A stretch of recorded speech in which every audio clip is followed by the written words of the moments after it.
Welcome to Manual to Evolve. We are here with my dear friend Ron, and I'm Javi. And in this time, we are in Bali, Indonesia. I'm so excited to be here with Ron because today we will start learning about his new creation, the book Follow Me and Advance. How are you, Ron? I'm very good. Yeah, it's amazing to be here. Actually, I love Bali, and it's such a different frequency and a different energy that is here. People are so kind and so relaxed, and yeah, it's really an amazing place to be. I love it, and Amazing. it's great to be here with you again. Thank you. Yeah, So last time we were in Mexico talking about power of creation, yeah, right? You remember that of one for the course. people who watch already that episodes. And I'm so excited now to know what happened after that because it's not happened it didn't happen like long time ago and now we have a new book. We do. Yeah. Yeah. Yeah, that actually, I just finished it. I just finished it 2 weeks ago, and I felt like I wanted to create something new, but I didn't really have an idea of what that was. But over the last years, I had been helping a lot of people just as I met them, in my life and random places wherever I would go, and I would have a conversation with somebody, and something would sit in their world, and I would see it, and I was able to help them release whatever wasn't working for them. And so I had done this like dozens and dozens and dozens of times, and the speed at which it started happening was faster, and like the impact that occurred was like deeper and more, impressive even. And I was thinking, okay, what is actually going on here? I mean, I knew in a way what I was doing, but I was just using what I knew in that moment to help these people. But I didn't really think of a mechanism or a structure that I was continuously using. And I started to write down what had happened in all these moments that I had helped these people to transform something that, that didn't work in their world.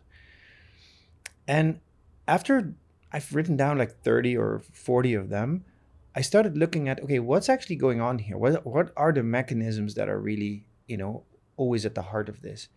And so I started reducing it further and further and further and simplifying it more. And I basically ended up with 5 mechanisms that are always at play when something isn't working in somebody's life, and that can be something physical, that can be like something that keeps them feeling maybe anxious or stressed, or it's something that limits their capacity to do what they would like to do or to create what they would like to create. So it was across all these things.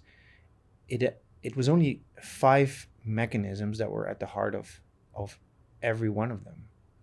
And so then I started to look at, okay, what's the simplest version of the tools that I'm actually using every time to resolve this? And that boiled down to only 3 tools. And so, yeah, and so then I wasn't thinking about writing a book, but I was just writing these cases, and I was writing out these mechanisms, I was writing out these tools, and then I started to think, okay, maybe I should add a little padding of who I am, and I was writing and writing, and I was thinking, this is a book, and so I just wrote the book. How Uh, long it took you to Now it was write very the book? fast. Like it was maybe 2 weeks that I was working on the cases and the mechanisms and stuff, and then like yeah, less than a month to write the book. Wow. Yeah, it's very fast. I mean, I don't know what people think is fast for a book, but that's in my experience. It's really fast. Yeah. When I started reading the book and I read about these examples you explained it, for me it's not that you just help them to release something. Can you explain us how it works? Because some people heal from something that they were suffering for a long time, like Yeah. almost most part of their lives, Yeah. pain, and anxiety, and many things. Yeah. So how did you start feeling when this happened, and what is actually going on? Yes. So it boils down to we have like limitations that can sit in our world. And if you look at us as an energetic being, we are basically having a field that's our energetic field in which these things can sit. And they're like contractions, like energetic contractions that sit in somebody's energetic field. And they can show up in different ways. Some people suffer physically or emotionally, or their capacity is limited. Or a mix of them, because often, if you really start looking, there is a pattern that is not just in one of them. But and so the question is, okay, how can you find what that distortion is, and how can you neutralize it, right? And this goes completely beyond what the rational mind does.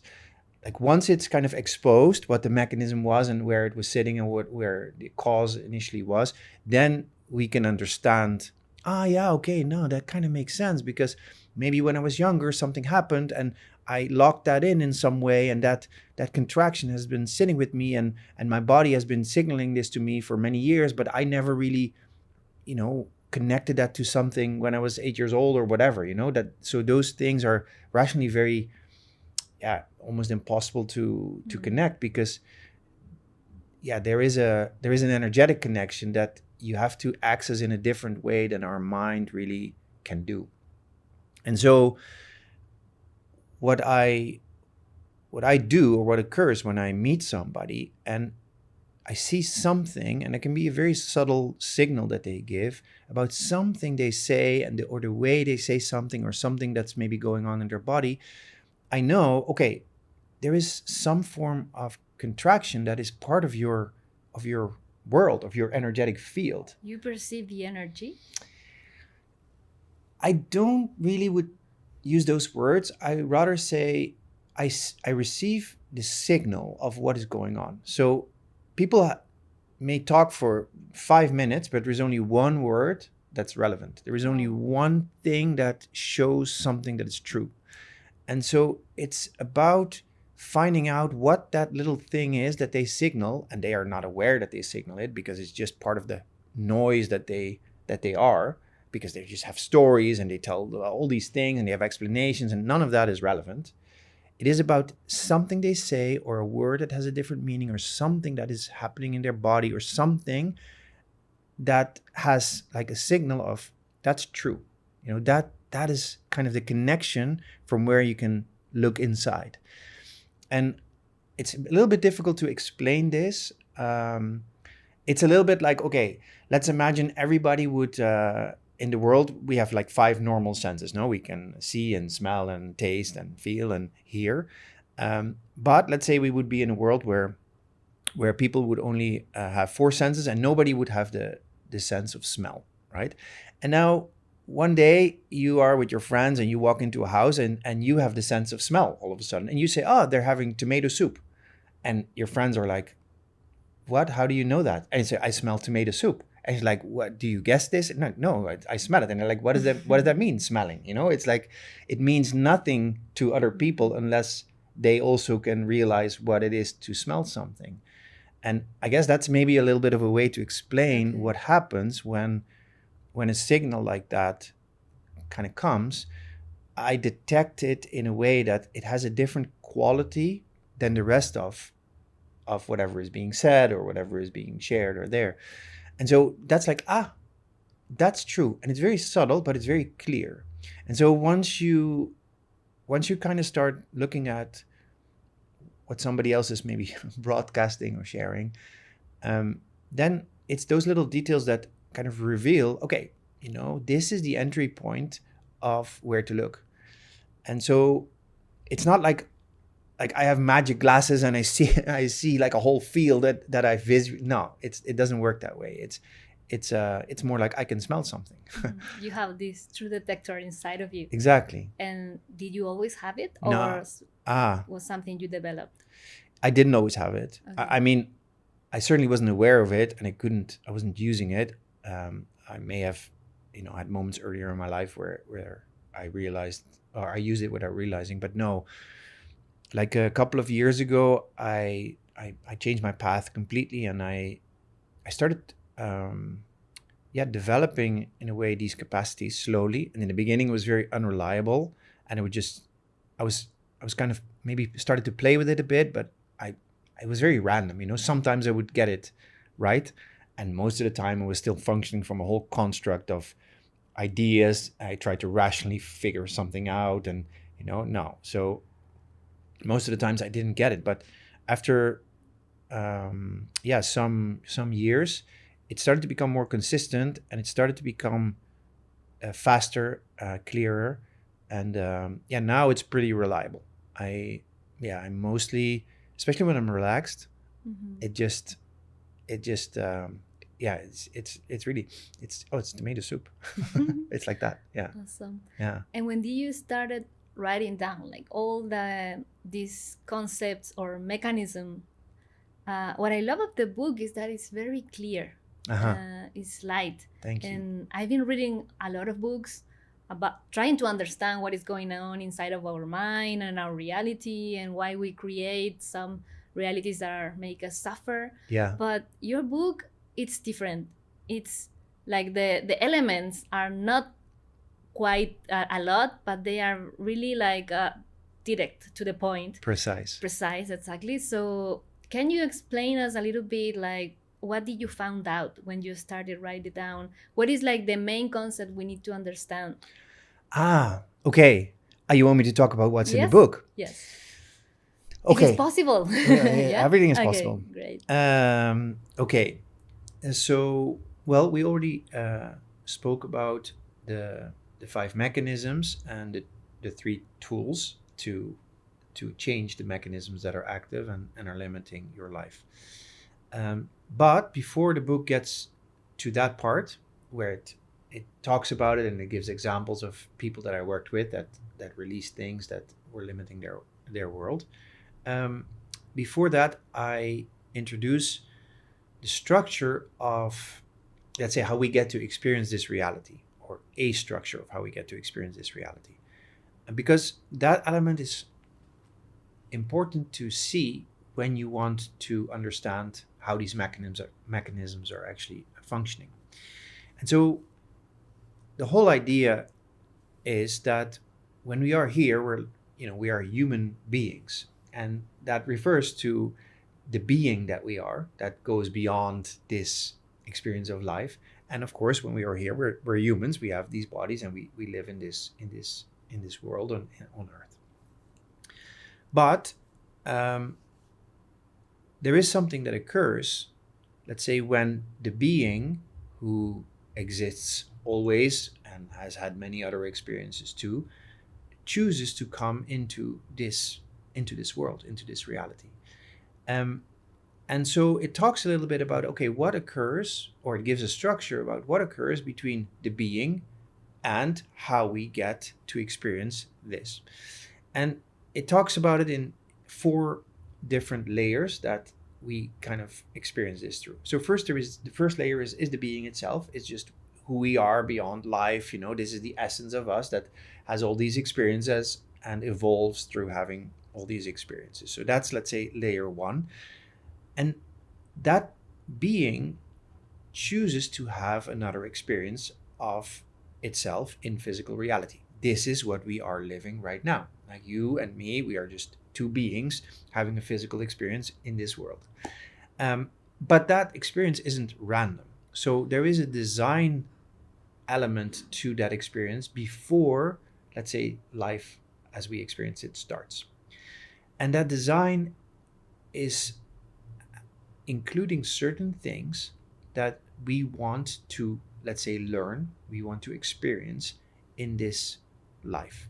So the first layer, in a way, translates itself through a design, a blueprint of what this life will be like, right? So that's layer number 2. And it's important to understand that because certain things are included in that blueprint that are here for you to experience. And they're not here to make you suffer eternally if there are things that are in that blueprint that might be not so easy for you. But they are here for you to feel something about yourself that may not be so easy to feel.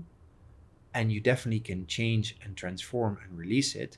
But it is something that the being, on a being level, finds important for you to know better, to know deeper. And so you will feel that in some way or another. You will have experiences here that will make you feel that.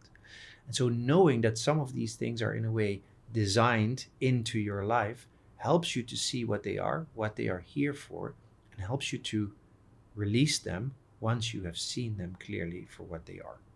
Okay, so that's layer number 2. So we have being, and then we have, let's say, the blueprint, the design of how we get to experience this life. Now, then we're here, right? We are born, and we have that design with us that starts shaping some of the reality that is here, and the being is still like connected to us, but it's in a limited form, starts to express itself into this physical world, into this reality and on earth and so on. And then there are 2 layers more that we in a way have access to, or we get to experience this reality through when we are living our life. And the last layer of that, so the 4th layer, is our thinking mind. This is basically the machine that makes sense of everything that's occurring, or it tries to make sense of everything that's occurring. And it offers commentary on everything that's happening all day long. And it comes to all kinds of conclusions about what is and what is not, and how reality, how their reality is real, and what possibilities are there, and what they think of people. And this is just a mechanism through which we make sense of the world as we live it here. That's the last layer, the 4th layer. But there is a layer in between. And that is the layer, in a way, that is the hidden library in which we store all kinds of things, all kinds of conclusions that we have, judgments that we formed, are kind of put there, and we don't really know we put them there, but they form like a structure through which we experience everyday life. And that structure contains things that limit you every day, but you don't know they're there. You don't even know you put them there, and you don't recognize they are there anymore, because this is just what life is. This is what is true for you. This is, that person is being an idiot. I don't like my mom. Life is hard because my work is, struggling. I'm struggling in my work. There are all these things that are showing up for you, and the way you experience them through that structure that you have put there, that you do not know you put there. You do not know what's in there, but they are, let's say, the constructs through which you get to experience this reality. Now, many of those constructs are not true. There are judgments which are not true. There are conclusions that you have made true that are also not true, but you live them every day. And for you, this is not a conclusion you function from. This is just what life is. This is just, no, it's like this. Yes, it's not really like that, but for you, it seems 100% real, because your mind interprets life like that, and it's running through that structure. It doesn't see the structure. It is, let's say, the servant of that structure. And so when you start to look at the world and your reality, your experience through those 4 layers, so the being, then there is, let's say, a design level for your life where certain things are, let's say, put in place for you to experience, to know more about who you are. Then that structure, that is your library, that is full of things, many of them are not really true, that you function through every day, that you do not know you function through every day.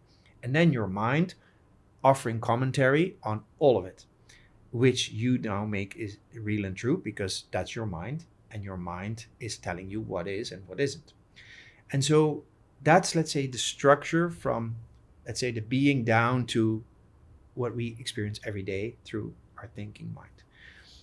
And when you start to use that structure as a guide to understand how these mechanisms that are in there work, where they're sitting, how they're translating into what you experience every day, you can get a lot of clarity about what really is the source and what really is the expression. And so then you start to be able to see, okay, regardless of the expression, what is really the source that limits me? What's the source that prevents me from being all I can be? What's the source that causes this disease in my body? What's the source of this contracting feeling of whatever limits me or makes me feel anxious or makes me feel unhappy is at the heart of? And that structure is, in a way, the guide through which these mechanisms can be understood more clearly. And the source of what really is at the heart of something that you experience as a surface expression in your body, in how you feel, in what's limiting you, can be seen more directly. Am I making this too complicated? No. Okay. Yeah. Okay. Tell You me, are no, making because examples that helps a lot. yeah. Shall I give an example? Okay, it's a good idea. There was a lady, and I was talking to her, and she told me that her brother, who had now passed away, she'd been working with in a business earlier in their lives, but she had felt such a guilt because there were some things that had been going on there where she felt that she hadn't been honest with him. She had been basically taking money that was not really hers to take, and then he died, so she couldn't really redeem this situation anymore with him. And she'd been feeling a lot of guilt over that moment, over what had occurred. But what really happened was actually something else, because she had been stealing from other people. After that? No, in another lifetime. In another lifetime. Okay. And so this was a very typical mechanism of somebody had been doing something in another life where they kept a judgment about themselves, about who they are. I'm a thief. I am bad. That judgment locked into their world. And so what happened in her case, and this is very common, that judgment gets woken up again in this life. And so something happens, some event gets created through which that is felt again. In her case, this was a situation with her brother where she felt really guilty about stealing from her brother. But the idea of the experience was about waking up what she still had a judgment about herself about. And so it was about feeling it again, looking at it with softer eyes, with eyes with more compassion, and to let go of that judgment that she was still holding on to from another experience. But this has been haunting her for 20 years, right? That guilt, and so she really sort of went through a long episode of feeling it again so that she could really come to a point of, okay, I felt it enough, I can let it go. And so when I was talking to her, I kind of showed her the mechanism that was at play, with her. And yeah, in that moment, she could kind of see what it was and what it was for. And what it really was for was she gave herself an experience in that other life. It was just an experience where she did something which was part of where she was in her journey, which, showed a little bit about the level of consciousness that she was functioning from. And she did something where she took something from somebody else. It's okay. It happened. But what really happened was the judgment about herself that locked in, that she had been kind of seeking to evolve beyond, to see clearer so she could release it. And so that was really those kind of things we can kind of design in that design when we create, let's say, the plan of our life a little bit. How did you found out that this is structured so precisely? Okay, so it's a way to look at reality, and I'm not saying there is no other model that can be used to put it into, to create clarity about how to look at it. But these are the core elements that, I just know are there. There is the being, and then there is the thinking mind, and something in between occurs there. And there is a design level of our life. That doesn't mean our life is in every detail pre-planned. It is not. There are themes you're going to explore because your being is curious about knowing more about itself through experiencing these themes. They're not random. They're specific to you. They're specific to me. They're specific to everybody.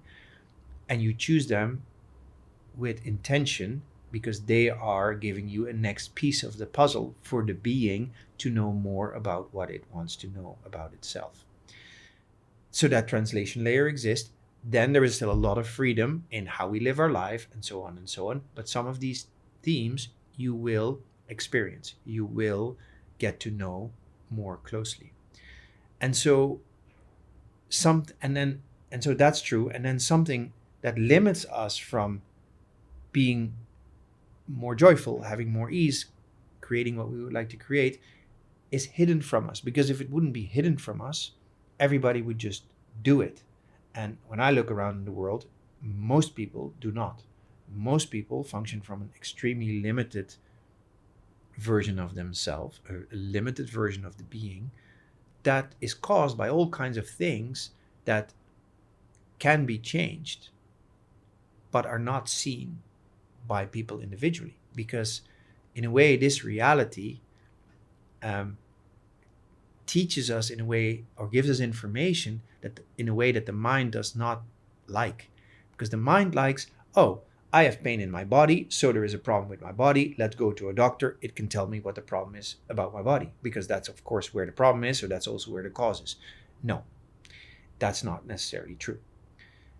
And our reality gives us information, gives us feedback about what occurs. Some of it we like, some of it we don't like. And then we think, oh, I don't like this. I either get upset, or maybe I'm going to change something so to try to make that go away.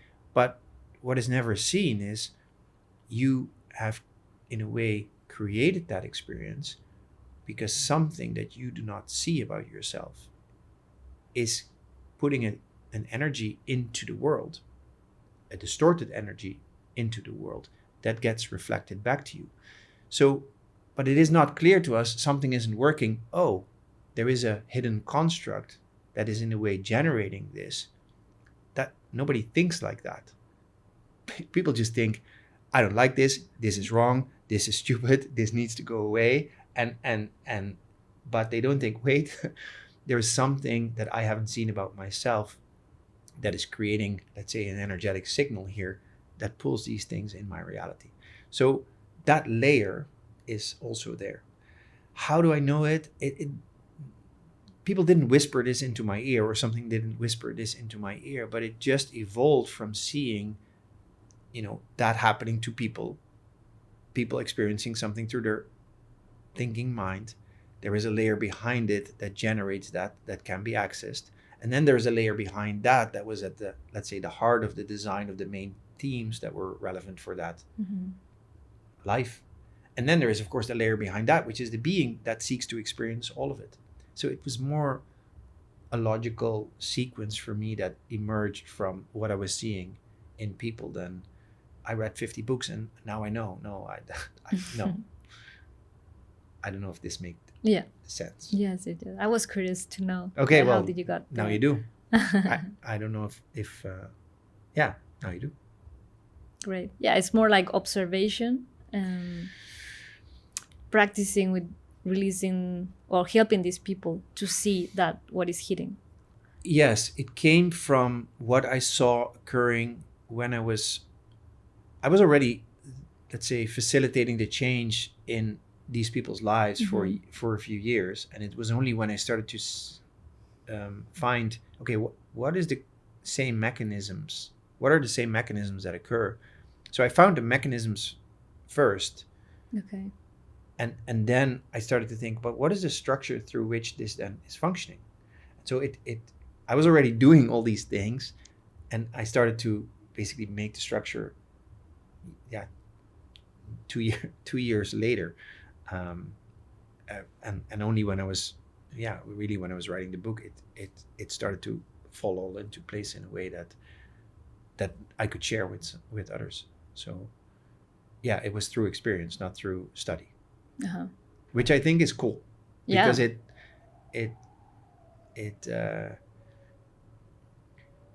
when you experience it and you do it, it gets tested more rigorously. A theory is just a theory, but if you have 100 cases, okay, was that correct or not? And so, it was nice. It was very cool for that clarity to emerge. Yeah. Great. Yeah. Okay. You're putting together so many pieces that makes a lot of sense. Okay. And it's like I'm processing still, but for me it's like very clear. Okay. But there are many things I want to ask you, but the first one is, you said that our being is our job here is trying to remember things from our true being, like our true self, right? Finding out who we truly are. Finding out. Okay. Yes. So our conscious mind, it's our memory. It's not what we need to remember things. This is just the computer that organizes the information, right? Yes. So our thinking mind. a thinking mind. Yes. What is the difference between getting to know who you truly are and what do you consciously understand about reality? Yes. So what you know, like what you'll know here. You know, there is nothing that somebody has to say. There is absolutely no need to convince other people of, you know, this. It's very calm. You know, this is something that you are already, because you know it. You know, and that feeling is really more here. When we need to explain things to ourselves, to other people, when we try to come to conclusions about what's going on, you know, that's all the machine running, which tries to make sense of what's here. The being is kind of more connected to, you know, the things that you really know. And so you can imagine that as long as, for instance, you have that judgment about, I stole things, I was dishonest in another lifetime, and you are here, and oh no, I'm doing this wrong, and I shouldn't have done this, and you know, that's the thinking mind continuously offering like commentary about what it believes the reality here is telling it. But you can imagine that once that woman has let that go, that idea of judgment, that it disconnected from, I am bad because I am a thief, you can understand that it goes to another level. The commentary stops. All of a sudden, it's gone. Everything it thought of for 2 decades about what that was about, what should have happened, it's gone. It stops because the generator is gone. And something else came in its place. And that was like a level of knowing that, I now see what occurred in that other experience, in that other life. I now see why I gave myself that experience in this one. And I now can see that it was okay. It was to show me something about myself. And now I can see that I gave myself that experience to later be able to see with greater compassion that it was okay. It was just something that I did because at that time, that was where I was. And that has a very different quality, you know, that has a calmness and knowing that sits here. And that's in a way something that the being accumulates over time, because that's a knowing of true self. That's a knowing of, I am a being of love and light. And so I have the compassion and the clarity to see what things really are, rather than keep going around in a circle of, oh, no, this is wrong and I should have done this different. And oh, what does my brother think? And oh, how can I no. That layer does not get stored in that level of getting to know yourself on a more deep level and knowing who you truly are. I guess that we are humans are learning to connect with that knowing we have in ourselves, right? Correct. And that's part of the system that you are teaching in this book. Yes. It's, I think what is very, very difficult for almost everybody is that when we are here, what our mind offers us as information seems very real. Because it's the perspective that is the perspective that we are kind of absorbing every day, and these things seem so real. These intensities, these emotions, these difficulties, they seem 100% what is. It's just that what people do not really often understand is that the layer underneath it that creates the experience cannot be seen by the mind. But that layer is in a way creating the energy that we put out in the world. And that energy gets reflected back to us all day long. And then the mind starts offering commentary. You see, it's like this. Oh, you see what's happening to that person. You see, how they are treating me unfairly. You see, oh, I'm how you see how I'm not good enough to whatever. I'm not worthy to what. I don't know what the mind but it keeps kind of offering the commentary of the reflection that is distorted because the layer behind it cannot be seen. And because we have really created a whole library, some intentionally, some we just picked up in this life, a whole library of things that we believe are true, of things that we believe are wrong and right. And none of these things are true. But we just put them there, we stored them there, we don't see them anymore, and now we're functioning through them every day. And so to us, because we trust what the mind tells us, it seems 100% real. That doesn't mean it is real. And it certainly doesn't mean it cannot be changed. It can be changed, but not through using the rational mind. Okay. Can I ask you about, I always thought about that we have like many layers like a onion. But now that I read your book, the layers are not that many as I thought. Okay. So I've been trying, and I know more people also been trying like different tools, like going to hypnosis, meditation, like somatic work, breath work, infinity of tools.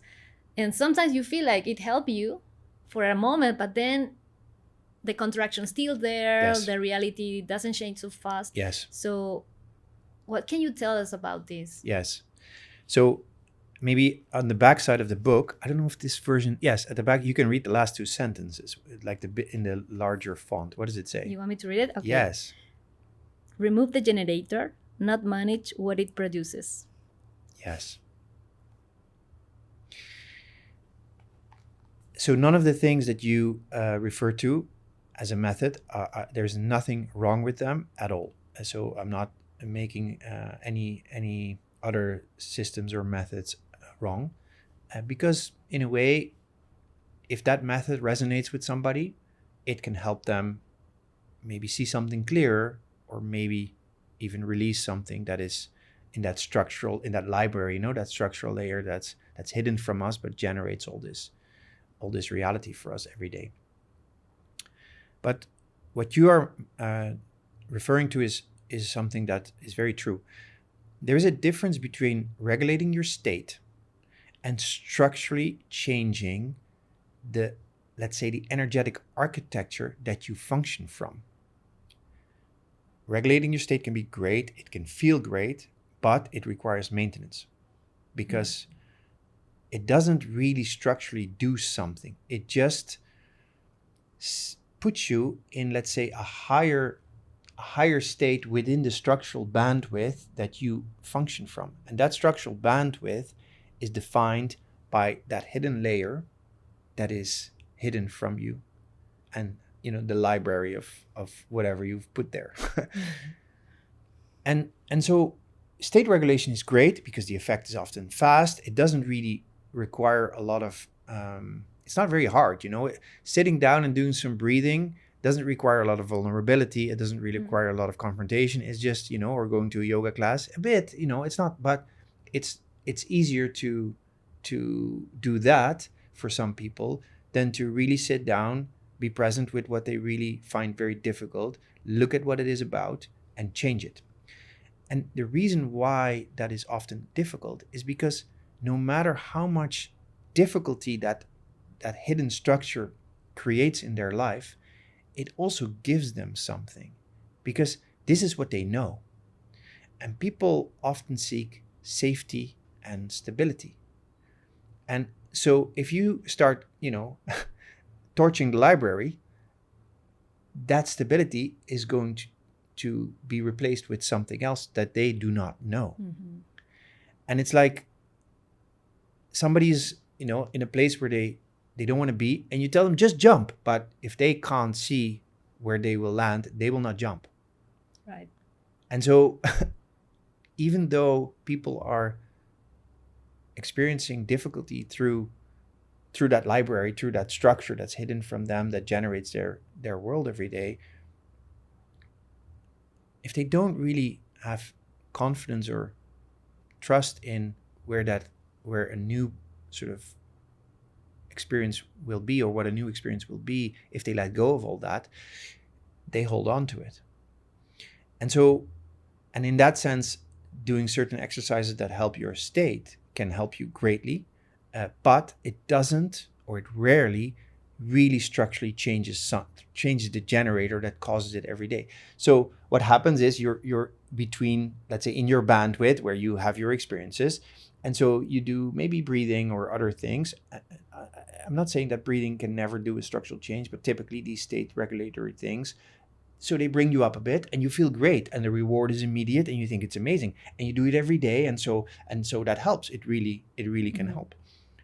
But now you stop for 2 weeks, we're there again, right? It's maintenance, because the generator of what keeps this here instead of moving it there has not been seen, has not been cleared.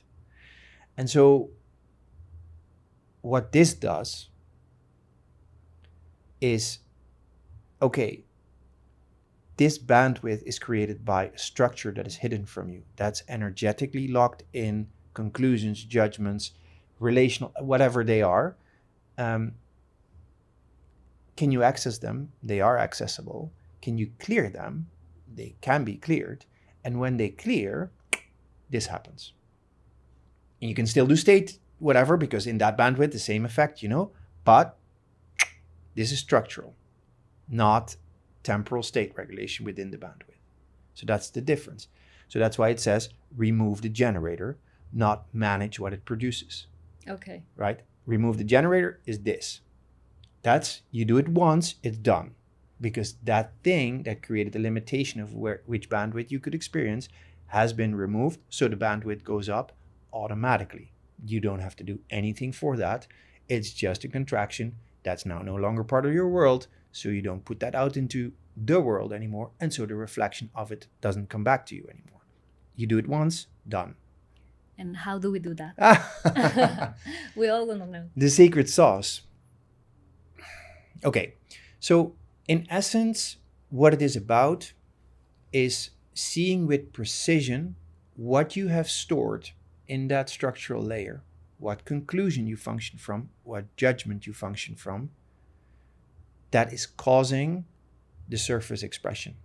But the problem is, it's not like what every other mechanism in the most worlds do is, oh, okay, we have this surface expression, that can mean 3 things. And so we're gonna, it's most likely this. And that's a rational construct where we try to figure out, let's say, a thing that our rational mind can follow from the surface expression to the source. What's the cause? What's the effect? That's difficult. They're not disconnected, but the rational mind often doesn't see them, right? I'll give you an example that's in the book. I was talking to a woman, and I was in Mexico, and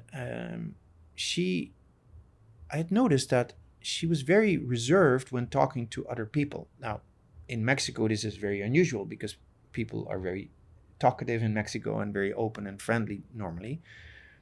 And so I was curious, and I asked her, hey, do you always find it difficult to speak with people that you do not know very well? And she says, yeah, I have no idea what I can say to them. And I'm like, that's not true. Like that was a signal that was clear. Like she said something that she believed that was not true.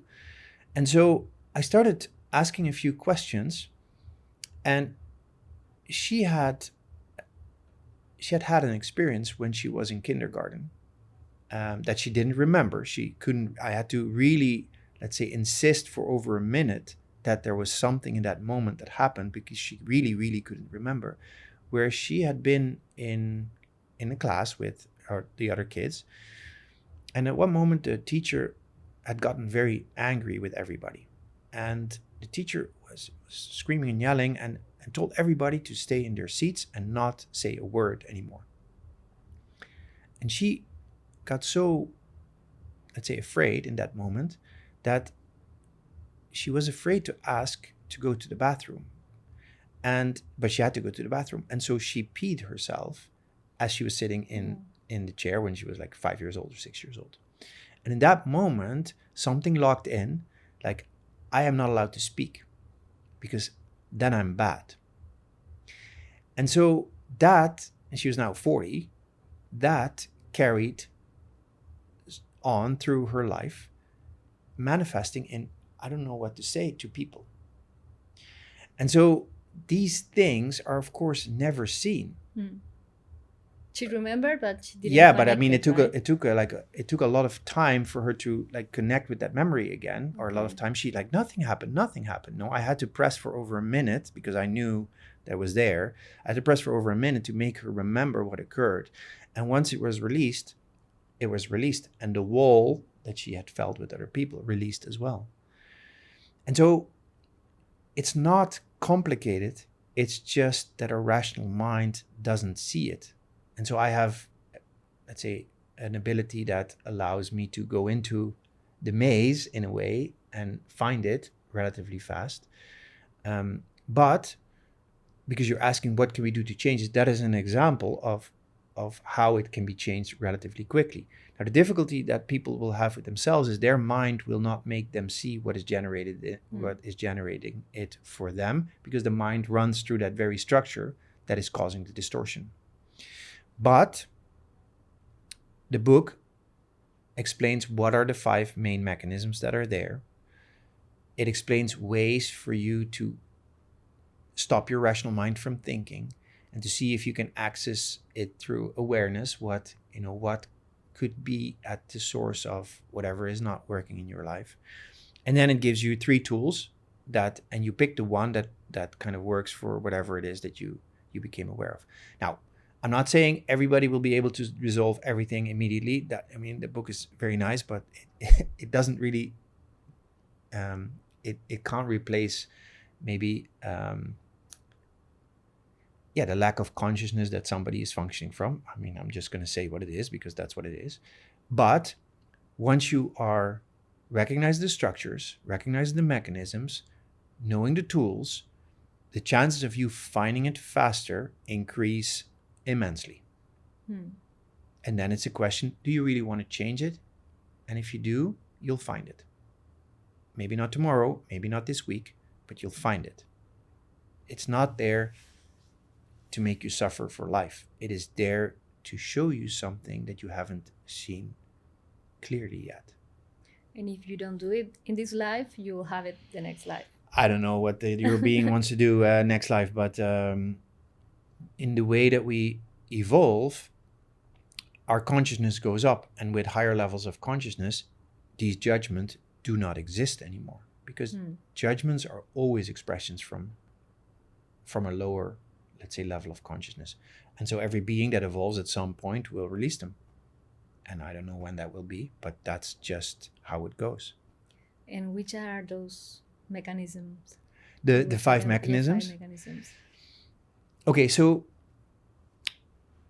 2 of them you bring in a way into this life through the design, through that blueprint that we talked about. Yes. And 3 of them you pick up as we are here. So I'll start with the 3 that we pick up here. They are the easiest to see and the easiest to clear and responsible for the majority of stuff that doesn't work. So this is all very good news. This awesome.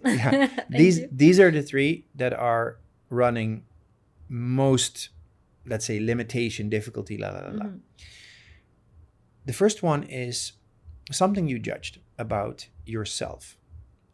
So you had an experience, you did something in this life. Maybe you remember it, maybe you don't remember it, but you attached a judgment to whatever occurred, and you made that about you. So it didn't become, I did something that was not so nice.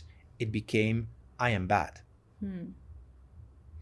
And that I am bad, like the identification with a judgment, that is something that really can stick you. And or I am wrong is a big one. So because if you, for instance, think I am wrong, then you will continuously seek to be right, because that contraction of I'm wrong, I don't want to feel. So whatever I want to experience as coming into my world is me being right. So a lot of people that have a lot of need to be right, they argue about their points all the time. They need to have it in their way. The judgment they often function from is, I am wrong. That's the hidden mechanism that keeps pushing them. You perceive an intensity. Exactly. And so letting go of the identification with a judgment that you made about yourself, of something that occurred in this life, that's a big one. That's the first one, the first mechanism. The second one is about conclusions that you put in your library that you made true but are not true. And so now you believe certain things are as they are. Like we had a conversation a few months ago where you said, yeah, I always thought because I am a woman, making money is difficult. You never questioned that anymore. That on some level just got into your world and you thought, okay, this is kind of how it is. This is not what is true, but this is kind of, you don't even question it anymore. It's just there. I don't know. This is how I see the world. And everything that I see in the world confirms that that is true. Oh, I see all these men that are making money and I see all these women that's what you see, because that confirms what you have on a subtle level put in your library, you function through every day. I know you don't anymore, but that was something that was there when you were younger. And so conclusions that you made true, that are not true, that you put in your library, that structure you function through every day, that you have hidden from yourself and you never revisit. Those need to go, or don't, but if you keep them, they'll keep limiting you. So that's the second one. It's not so hard to dissolve them. It's a little bit more difficult to see them, but this can be, you can do that. There are tools in the book to make you recognize what these conclusions are that you every day function from. You don't know you're functioning from. This is just what is, right? For you, this is just the world. It's not the world. This is the structure through which you see the world. So that's two. And the third one is like a lot of things, a lot of thoughts, a lot of emotions, a lot of ideas that we have are not ours. We absorb them. And often we absorb them without them ever passing the rational mind. We energetically absorb things from other people without us knowing it. Some people are more sensitive, or let's say more open maybe than others, but this happens to everybody. And when that energetic structure that somebody else is functioning from, that finds, let's say, enough connection to where you're functioning from, you absorb it. Now it's there. It's in the library. It never passed your mind. You never knew it got there. But all of a sudden, you now believe that, I don't know, some politician is an idiot. Now, that was never really your idea to begin with in this case. That was something you absorbed from others, but now your mind starts offering commentary because that energy is there. You need to make sense of it. And now it's true. And the more insistent we are about certain things, the higher the chance is it was never ours to begin with. And so if you realize that, you can just give it back to the person it came from. And this is really weird because we're really like so fanatical about certain ideas, about certain things we believe are important, that how can they not be ours? But the funny thing is, you didn't come to these ideas through lived experience. If you gave to them through lived experience, they're a bit more calm because you would know more of them. These are just, let's say, a foreign energy that you now have to make right because you can't change it because it was never yours. And so the more insistence you have on them, the higher the chances that you didn't develop these ideas through lived experience. You just absorbed them from somebody else without knowing that you did. And now you live them.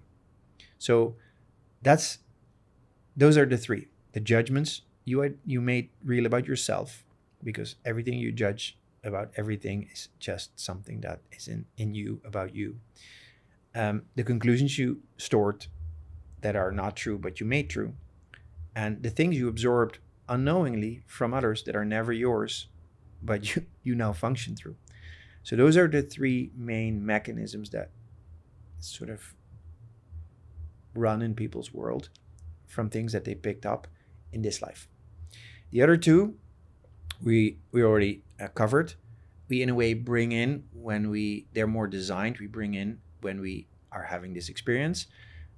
They're part of that design, that blueprint thing. So one is related to lineage. So the family you get born into, you pick maybe one or two things from them that you take on and metabolize.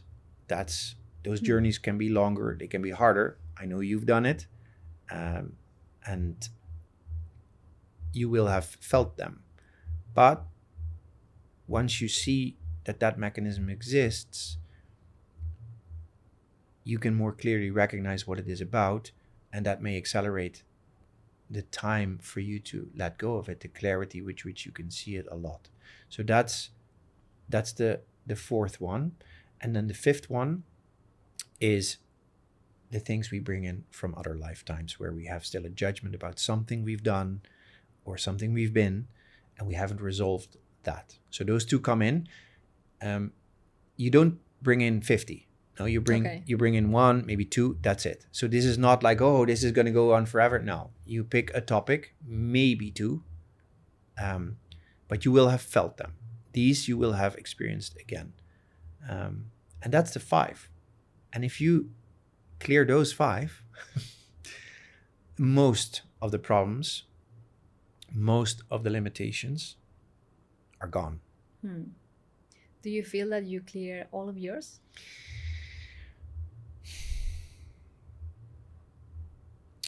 No, not all, because, and I don't think the idea when we are here is clearing them all. And I'll take the most simple one. The conclusions about what we believe is real in this world is not, the idea is not to dissolve all of them, because there is some structure there that makes us experience what is real. And so I have many also. And it's not the idea that we need to get rid of all of them. No, get rid of the ones that are currently limiting you to get to the next step of what you want to experience. So 1 by 1 is fine, or take 10 at a time if you prefer. But it's not like until we're clean of all of them, life is going to be limiting. No, it's really not really. It is, okay, something is limiting me now. This is one of the 5 mechanisms that's running. Let's see if I can find out what is the cause of this effect. And then you take that on, you let it go as it comes. So that's how I look at it. Yeah, I think I understand the structure, also the mechanism. But how you can release? Can you do it by yourself, or you always need the help of somebody else, like you? No, you can do it by yourself. Okay. But what often is a little bit, especially the ones that are from this life, right? The judgments you have about something you've done in this life, the things you have absorbed from somebody else in this life, the conclusions that you made real and true, those are pretty doable to release yourself, by yourself. And the book, shares the tools. The ones that are sometimes a bit more complex to find, there are 2 challenges. The first thing is your rational mind, in trying to figure it out, is not going to see it. It just won't. Ever. There is no exception. I know this is not psychology. This is not somebody has a story. I'm trying to, restructure the story. No, this is energetic. Your mind will never see it, because your mind is running through the structure. Okay, so thinking about it or trying to figure it out is never going to happen. Like, it's not going to happen. What it requires is being curious and see if you can get the information in a moment where you're in the shower or you're taking a walk, or it just comes to you because you're relaxed, your mind is quiet, and you're just there, and you have asked the question and the information about it arrives. Right? That's the way that it would come to you. Now, so some of the ones you can do by yourself, use the tools. The ones that are more difficult can have that problem of what we talked about before. If somebody's standing in a place where they don't want to be, and you say, just jump, but they don't know where they're going to land, they're not going to jump. And in a way, what happens with your energetic field is a bit the same, because when somebody has something locked in and it doesn't, I mean, the person doesn't want to hold on to that anymore, it allows, in a way, its own field to destabilize for a moment, to reorganize itself. But if there is no, let's say, reference for what it needs to go to, it might not be able to know what it needs to do. Like there is no, because it has always functioned from that place. It has always functioned from, I stole something, I am bad. So I don't know what the field configuration looks like when I don't think that. You don't know if it's worst, so you don't want to jump, And right? you don't even know. Like Yeah. in the book, I say, if you ask a child to draw a giraffe, but it's never seen a giraffe, it can't draw a giraffe. So if you ask, let's say, a field to reorganize itself to a position where the distortion is gone, but it doesn't know what that looks like, it's not even about fear. It's also about just having no reference of what that looks like, you know.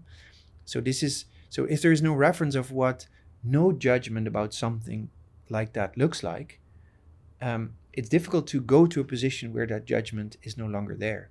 And so when there is somebody else who offers, in a way, a field with a coherence that is high, an organizational level that is neutral, the other person kind of can copy, let's say, the example that it's been shown in that moment. And so that's why working with other people that have no charge around whatever it is that you have a charge with can be an example for the change to move to the neutral space, the neutral state. Okay. I don't know if that makes sense. Yes.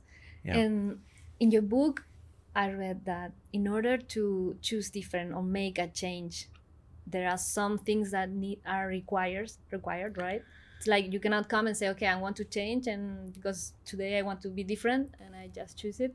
Yes. Well, you can do that. You can do that You too? can do that. Okay. It's just that for some of these things, like this goes back to what we spoke about before, you know, the being wants to know more about itself, about who it truly is. And it does that through living certain experiences. And so you can imagine that if somebody has that judgment about, I am bad because I steal from people, that experience needs to be woken up again, felt again, and now looked at again from a different perspective. And so the question is, have you felt it enough to know what it is about? And are you now capable of looking at it without judgment? And so there is no rule about how long this needs to take, but that is the experience that the being wants to evolve through. Mm-hmm. And so you can't skip that probably to 5 minutes, because if it's been felt for a very short amount of time, it often hasn't really been felt. And so often some experiences require a little bit of time to be really felt, to be really known, before somebody's willing to release them. And what people often are not clear about is that almost everybody, I think everybody, wants to get rid of whatever creates suffering in their life. Like everybody, no? They're like, no, I want this to go away. Yes, that's true. You want this to go away, but that's not the same as I will look at and let go of whatever it is that is causing this, because that requires something else. That requires letting go of who you believe you are. That requires letting go of how you see the world. That requires a vulnerability that most people are too scared to step into at times.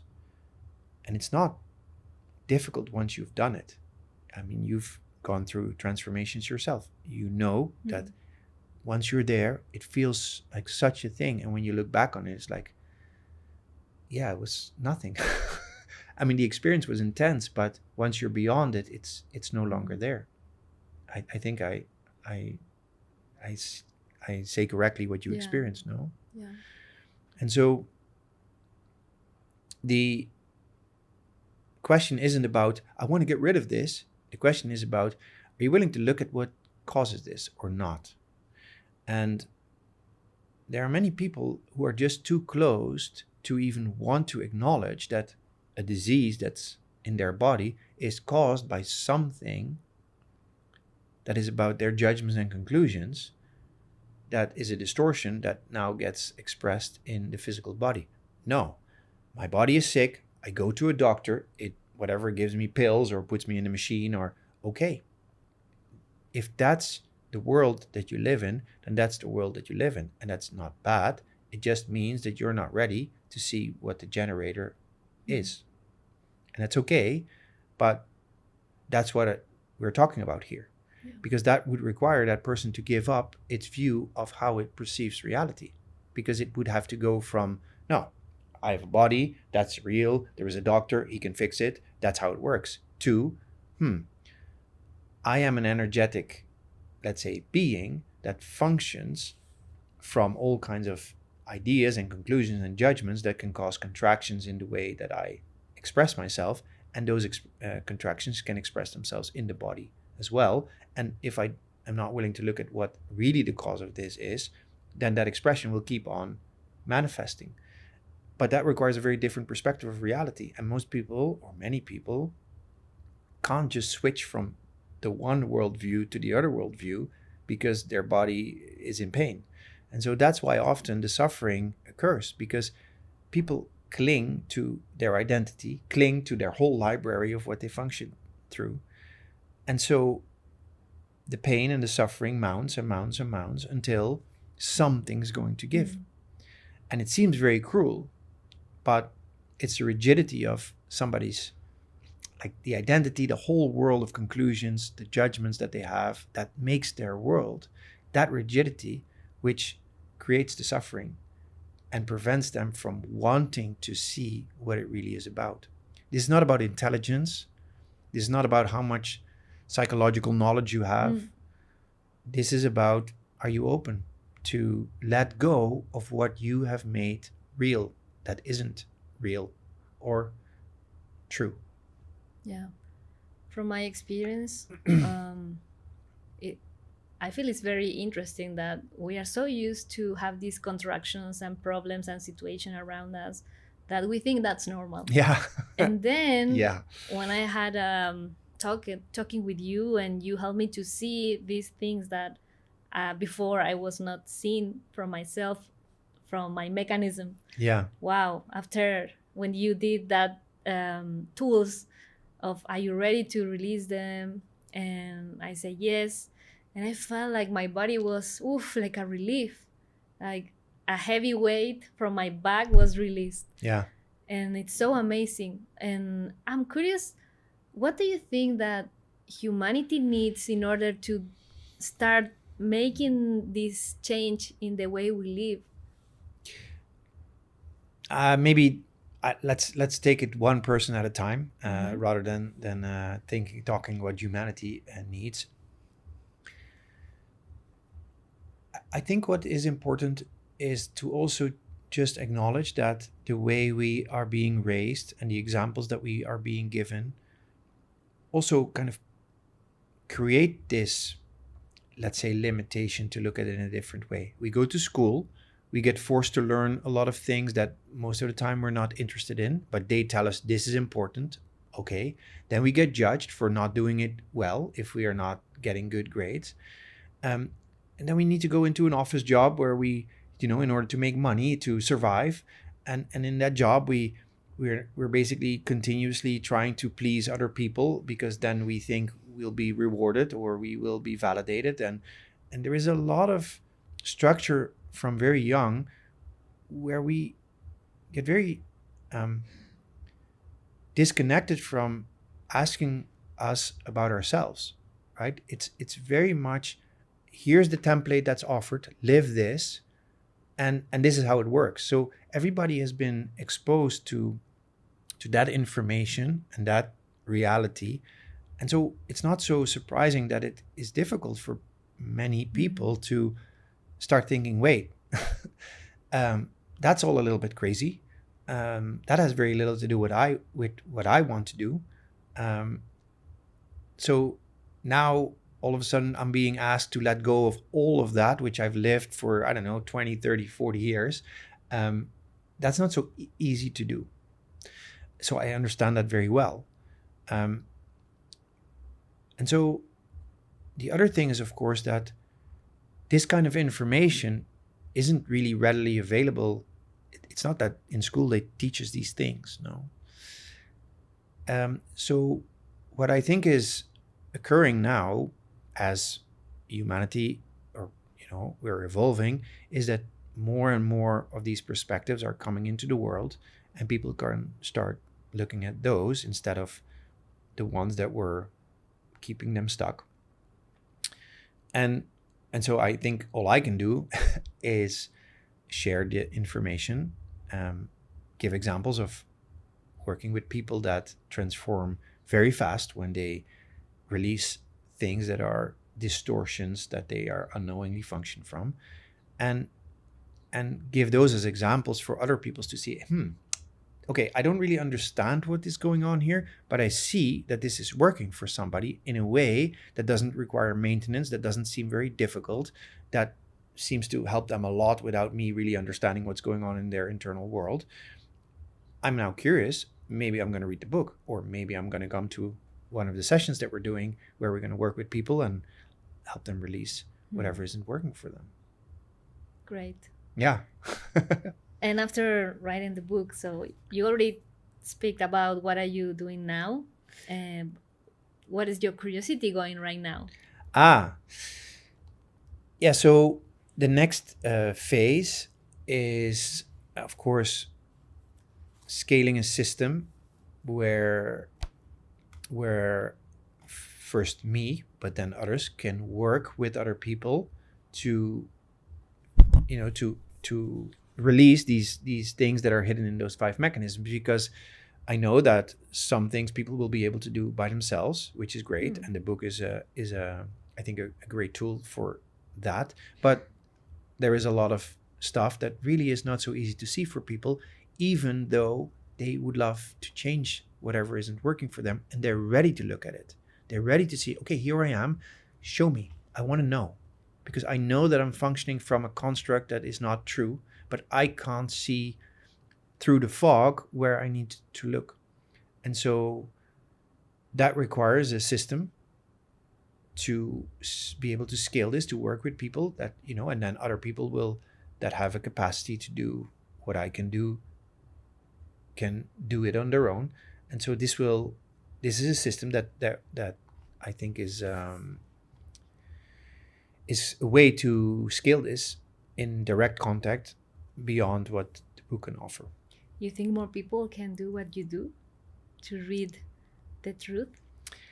Okay, so yes, to some extent. Okay, there are a number of things, and maybe we can talk about that another time, but there are a number of, let's say, it's not just tomato soup capacity that I have. There are a few other things that are going on when I'm working with somebody that allows a transformation to occur very fast. Now, will everybody be able to learn those things? No, not everybody can become good at everything. And so this is something that is a gift that I have.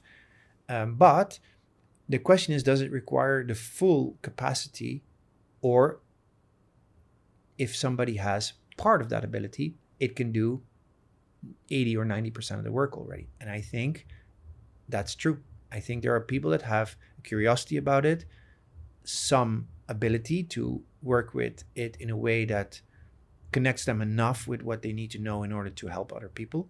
And so, yeah, maybe there are a few corner cases that, wouldn't open for them, but it's not so important. If they can do 80 or 90%, it's still amazing. And I think that is possible, yes. Right. Yes. And where they can find it? The book? Yes. Nowhere yet. No, by the time this will be online, yes, it will be on Amazon. In Amazon? Yes. Okay. Yeah. Amazing. I really love it. Yeah? I'm glad you do, because I hoped that I would write it in a way that it makes a big topic easy to understand. And so the book is not very long. It's a 100. I ended up, coincidentally or not, at 111 pages. It's true. And One-on-one. yeah, and I really aimed to keep it as simple as I could. And I know that, maybe other people think, oh, the book isn't very big, so it can't be very impressive. But like my example for writing this book was The Little Prince, because that's such a beautiful way of expressing things in a very simple way that are very profound for me, at least. I always loved that book. So I've always been very inspired by how he made that. And so that was kind of that was my blueprint for the style or the way I wanted to make this book.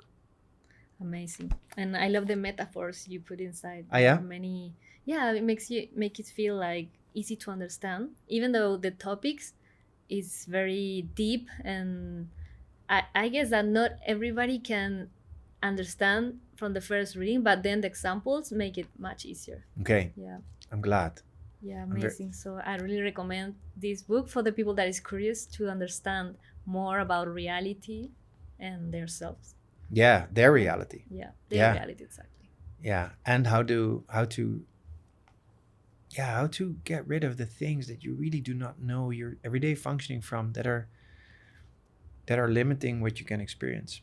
It's really like that, and everything in everybody in their own time. But I think for those curious, it's great. Thank you so much, Ron. Thank you. For writing the book. I love how you were how your outfit was matching. It's matching the book, right? It does. Very great. Okay. Amazing. Thank you. Okay.